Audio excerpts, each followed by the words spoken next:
I came across a little-known story that really moved me about just such an individual.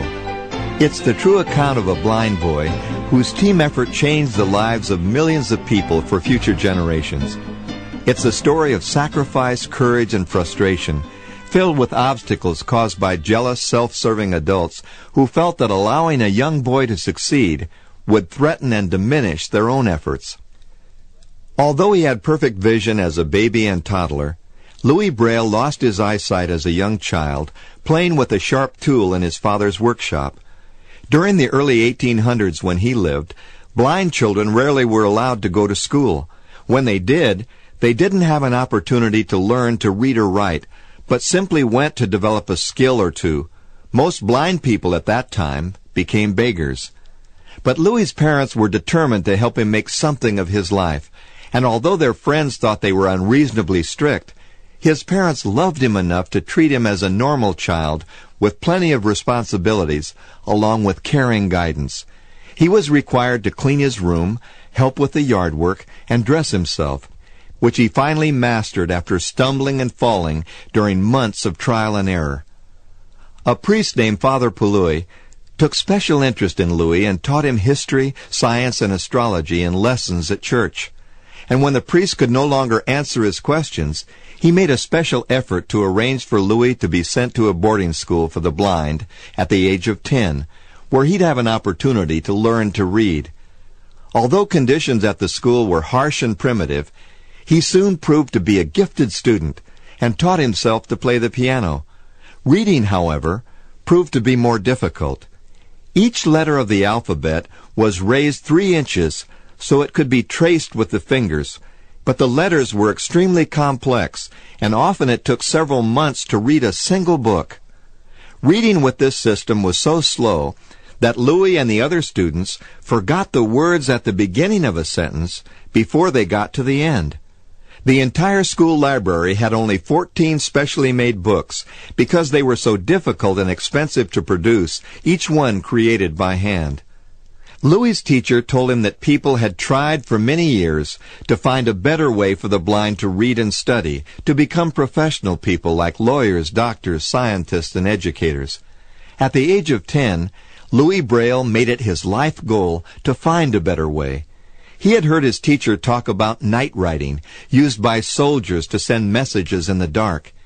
Each word was broken into sounds, which were represented by a different pattern of raised dots, punched in paper by a stylus. Its inventor, Captain Barbier, worked with the School for the Blind to help them learn to use it. Captain Barbier's night-writing system was far too complicated for the blind students to use, because it took almost 100 dots to write a simple word. Using an awl, the same kind of tool that blinded him, Louis spent 2 years punching out of paper an improved reading system. Word soon spread outside of the school that a better way to read was being improvised. Captain Barbier rushed to the school to meet the teacher who had streamlined his method, and was outraged to discover that it was a boy of 12. He wanted no part of the research and left the school in a huff, suggesting that the blind had diminished mental capabilities anyway, and he wasn't going to waste his valuable time observing the efforts of a demented child. For 3 more years, Louis worked every night after school and every free day, including spring, summer, and winter breaks at home, trying to simplify his system. Everyone told him to give it up. For hundreds of years, brilliant older scientists and scholars had failed. Why not face the facts that handicapped people are destined to stay that way? At the age of 15, Louis worked out a 6-dot pattern, which he called a cell, and then he numbered each dot in the cell, creating a different simple pattern for each letter. Excited and motivated, he taught all the boys in his dormitory so they could take notes in class. When the headmaster called Louis in for a demonstration, he read back the principal's dictation word for word. Although the headmaster was astounded, no one would contribute any funds to produce new books with Louis' system, because the school patrons were insulted by the implication that the previous books they had paid for were obsolete. They weren't about to invest in a boy's dream. One of them wrote, "I have been giving you money to print books, and now you tell me they're not good enough. You'll never get another cent from me. Louis graduated from the school at 19 and was asked to stay on as a teacher with a meager salary, although he was an expert in grammar, history, geography, math, and music. Since no one would help finance the creation of a library for the blind, Louis taught classes by day and worked through the night punching dots to make books one at a time for the blind students. Sacrificing his health for his glorious cause, his resistance to disease was lowered by his grueling schedule, and he contracted tuberculosis at the age of 26. During his convalescence and subsequent relapses, a new headmaster took over the leadership of the school and was shocked by the unorthodox methods and disquieting progress being made by the blind students with their classwork. As has happened so often throughout history, all of the books were burned, the tools destroyed, and the students forbidden to continue this non-traditional reading method. Louis Braille and the students soon formed an underground network. Late at night, the boys would use darning needles or nails to punch out the dots and create Braille's method to study from. When they were caught, they were beaten severely on the hands with wooden rulers and deprived of food. But they continued steadfastly until a new teacher approached the headmaster, Dr. Defoe, and advised him that the beatings and starvings were not holding back progress. He could forbid the students to do what they were doing, but one day all blind people would be using this alphabet, and his school would be left behind. Appealing to the headmaster's pride, the teacher said, "Wouldn't you like to be known as the man who helped launch this unique method?"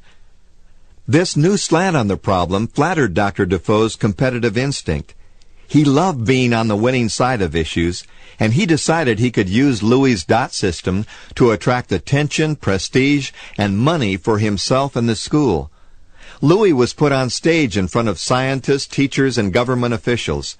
Most of them thought it was a trick, until he called two blind students up on the stage, sent one out of the room, and asked for a member of the audience to pick any book from the stack and read one page aloud. The blind child on the stage wrote down what was presented using Louis's dot system, and then the other blind child was led back into the room and asked to read it.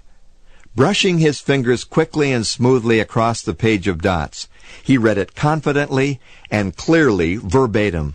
The audience stood and cheered. This was truly a miracle in the making. Louis smiled and walked out of the auditorium with a procession of joyous students behind him. People from all over the world began asking for information on this new raised dot alphabet for the blind, which they called the Braille system. A Braille printing press was designed and put into operation. Schools for the blind soon opened everywhere. With his health continuing to deteriorate, Louis continued punching out his books by hand for the students at the school. And when he died at the age of 35, he was still virtually unknown to the public. Not a single newspaper printed even a one-line obituary mentioning his passing. And yet today, he is known worldwide as the deliverer of one of the greatest gifts a non-sighted person can ever receive, the ability to read and learn through his raised dot alphabet, fashioned by a crude tool like the one in his father's workshop that blinded him 32 years before at the age of 3.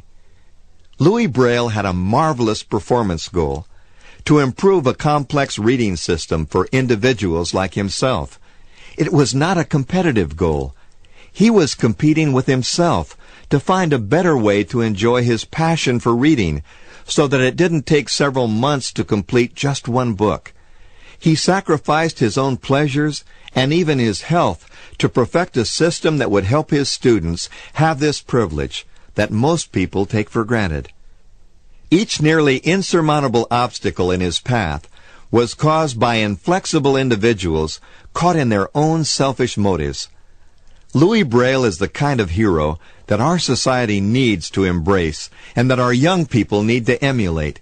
He had better vision than all the sighted people in his life.